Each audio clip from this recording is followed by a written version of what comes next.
देखिए I mean अभी तक जो खबर आ रही है ये अनफॉर्चुनेट एक्सीडेंट है।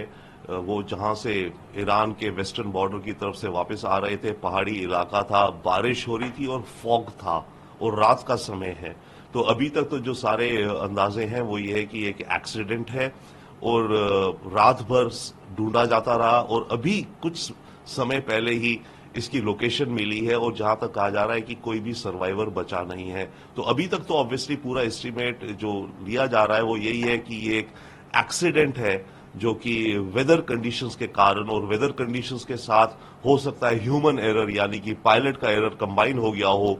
उन दिनों दोनों चीजों के चलते ये क्रैश हुआ है। राष्ट्रपति का चॉपर होगा तो उसकी मेंटेनेंस और हर चीज उसकी टॉप क्लास होती है। परंतु एक बात है, ये जो हेलीकॉप्टर था ये अमेरिकी ओरिजिन का था, तो पुराना हेलीकॉप्टर था। और याद रखिए ईरान सैंक्शंस में है अमेरिका द्वारा बड़े लंबे समय से। तो इसमें प्रश्न ये भी उठता है कि जो इनकी मेंटेनेंस या स्पेयर पार्ट्स होते हैं उनकी अनअवेलेबिलिटी के कारण ईरान के एयरफोर्स के एयरक्राफ्ट या हेलीकॉप्टर्स की मेंटेनेंस पूरी उस हिसाब से शायद नहीं हो सकती जितनी होनी चाहिए। परंतु फिर भी जो प्रेसिडेंट को कैरी कर रहा है हेलीकॉप्टर वो आई थिंक ईरानियन अथॉरिटीज के अकॉर्डिंग तो फुल्ली प्रॉपरली टेक्निकल रूप से पूरा स्ट्रांग होगा, पूरा फिट होगा, तभी उसको वो उड़ाते हैं, क्योंकि अपने टॉप ऑफिशियल्स को वो किसी ऐसे अनमेंटेन्ड या इल इक्विप्ड हेलीकॉप्टर से नहीं ट्रांसपोर्ट करेंगे। तो जहां तक ईरानियन अथॉरिटीज की बात है उनके हिसाब से तो हेलीकॉप्टर पूरी तरह से फिट होगा, एयरवर्दी होगा। परंतु हाँ, ये क्वेश्चन आ रहा है कि इतना पुराना हेलीकॉप्टर था और अमेरिकी सैंक्शंस हैं, तो उसके चलते क्या इस हेलीकॉप्टर की मेंटेनेंस में कुछ कमी रह गई थी जिसके चलते ये क्रैश हुआ है। आने वाले वक्त में फिलहाल के लिए तो एक तो ईरान के अंदर रिएक्शन देखना होगा कि ईरान की पब्लिक में किस तरह का इमोशनल रिएक्शन आता है।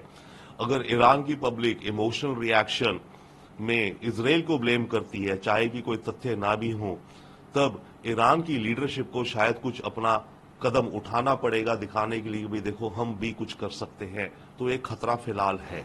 There was a statement given by the Iranian authorities that it was because of the bad weather the Hepter has probably crashed. But whichever team is going to inquire into knowing the cause of the crash will look into all the aspects, which could be human error, which could be technical error or technical glitches, bad weather, and even a conspiracy theory can't be ruled out at this stage. But knowing the exact cause so early will be hazarding a guess. It came as a bit of a surprise and a shock to everybody. But given the kind of weather there was in that particular region, the terrain,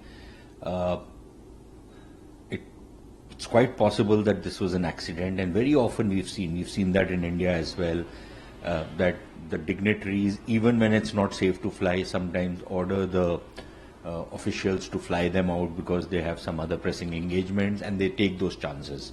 Now, we don't know whether something like that happened. We don't know whether this is a technical fault which brought the helicopter down. We don't know whether this is a weather-related accident which took place, because in those kind of terrains and in that kind of weather conditions, it is very often, helicopters can be extremely accident prone. So that is a possibility. And of course, like everybody is speculating, was this some kind of a sabotage that took place? As of now, nothing can be really ruled out. But I would say that there's a much higher possibility that this was entirely a weather related and perhaps a technical kind of a glitch which brought the chopper down. And